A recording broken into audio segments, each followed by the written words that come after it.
All right, Shalom. First and foremost, I want to give all praise, honor, and glory to Yahweh, Bahashem, Yahweh Shai, Bahashem Rakakwadash. I want to give double honors to the apostles and elders of Great Millstone who taught us His truth and continually teach us His truth. And peace, love, and salutations to the hopeful elect that's laboring in His word of truth sincerity. Lord willing, this could be an edifying and exhorting lesson. And, I don't plan on making it too long, unless the Spirit have me go longer than what I intend to. But let me go ahead and get into it. All right, I'm going to start here in Ecclesiastes chapter 7, verse 8. It says, "Better is the end of a thing than the beginning thereof, and the patient in spirit is better than the proud in spirit." Okay, and I read this, and it inspired me to want to do this lesson because, we're at the end of our captivity.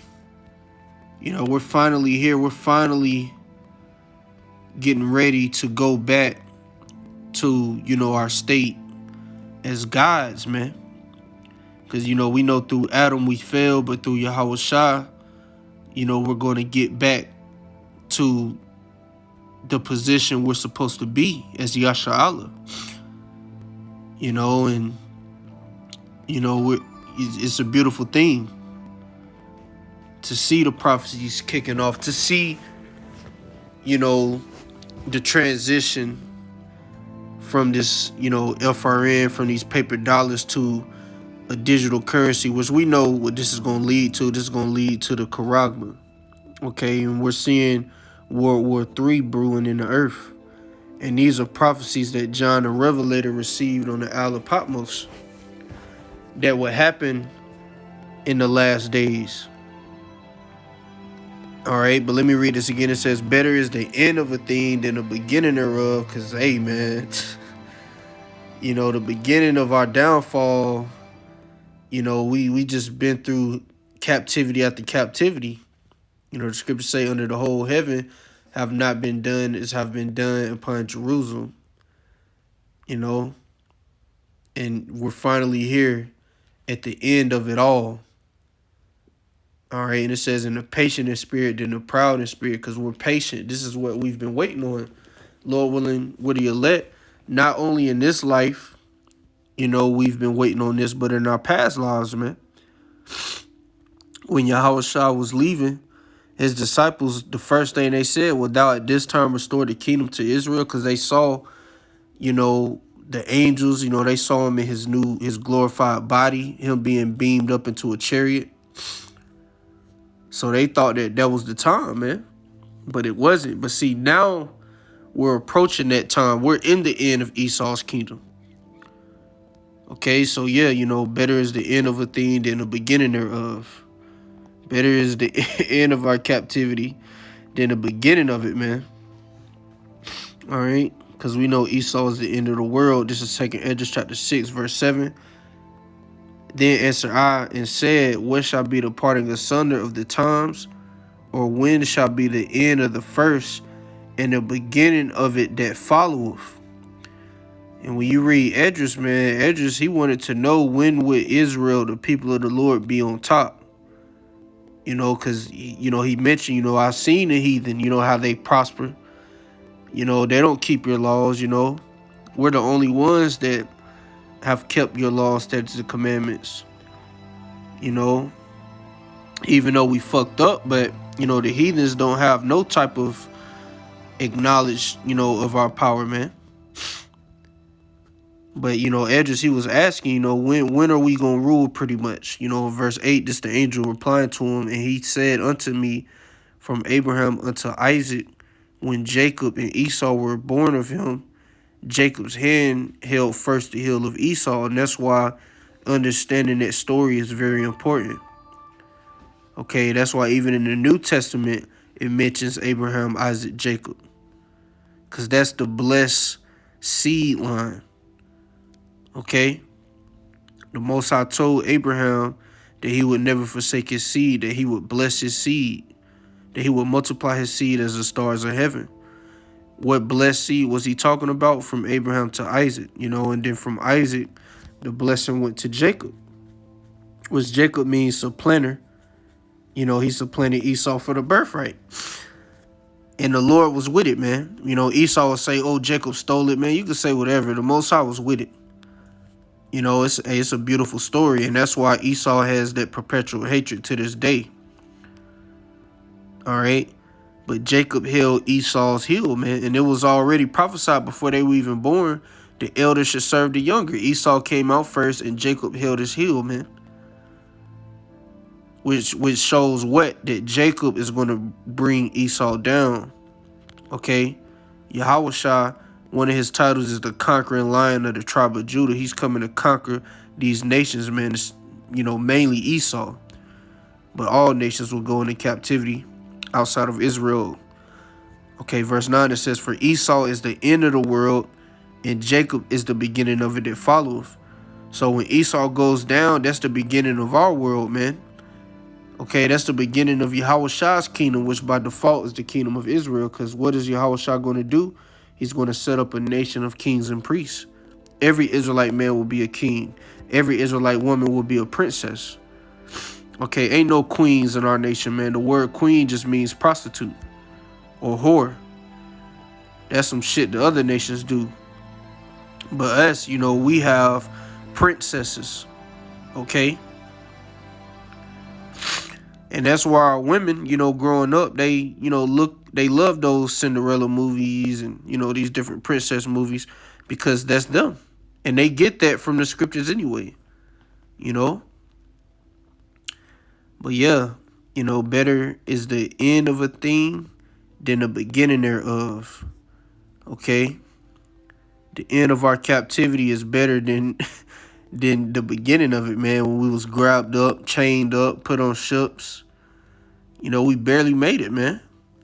A lot of us was dying beside each other of the, you know, diseases and, you know, defecating on each other, peeing on each other.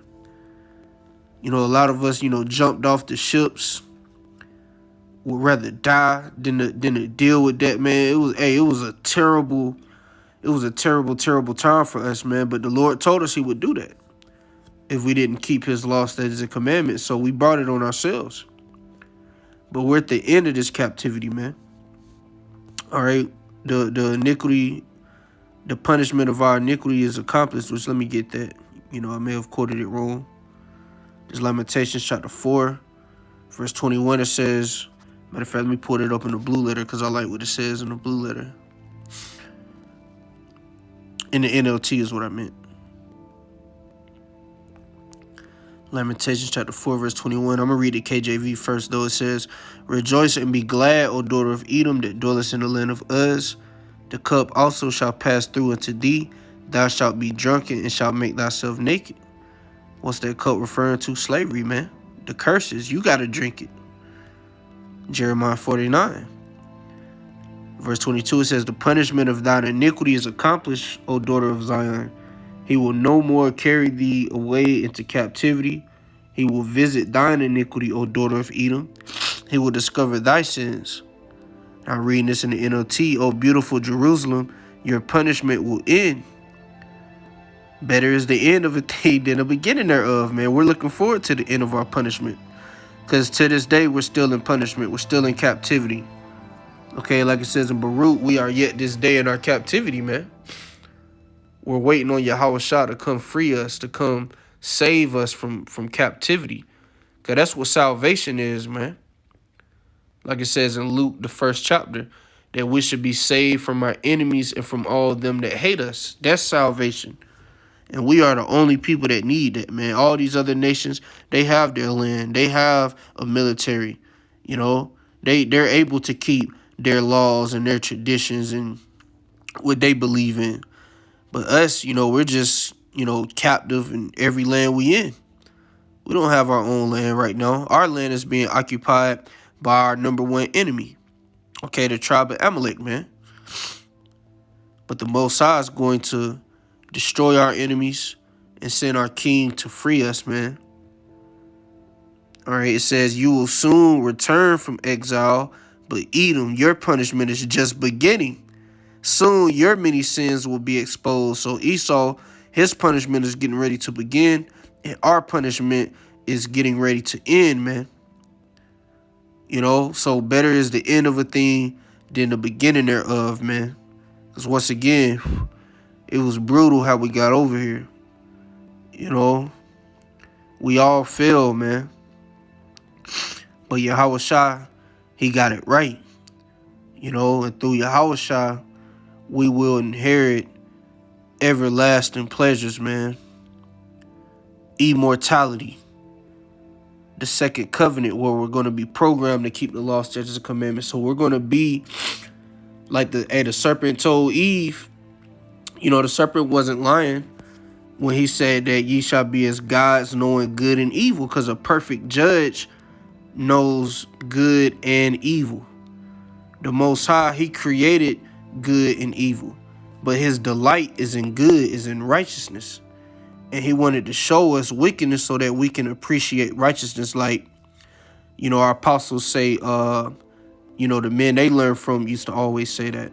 And even Abba Bivens, he said it in his book. We had to learn wickedness so that we could appreciate righteousness. Now we're going to be perfect guys, man, perfect rulers, because we know wickedness, man. And we're going to enjoy righteousness, man. And we're going to shun and hate evil, because we've experienced evil. We've been in a world where evil and wickedness was exalted in the norm.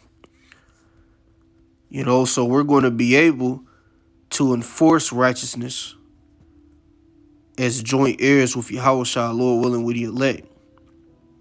All right? But it's a beautiful thing to be at the end of our captivity. That's why we rejoice when we see these prophecies, man. Because the prophecies that's playing out is prophecies, once again, you know, I said it earlier, that John saw in the Isle of Patmos, man, 2,000 years ago. Okay, even the other prophets seen these prophecies, man. The war of Armageddon, the nuclear destruction. You know, Isaiah seen it.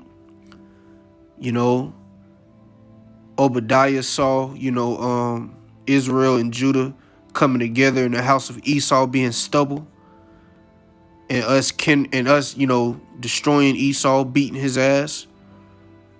You know, everything the prophet saw is getting ready to play out, man, in our lifetime.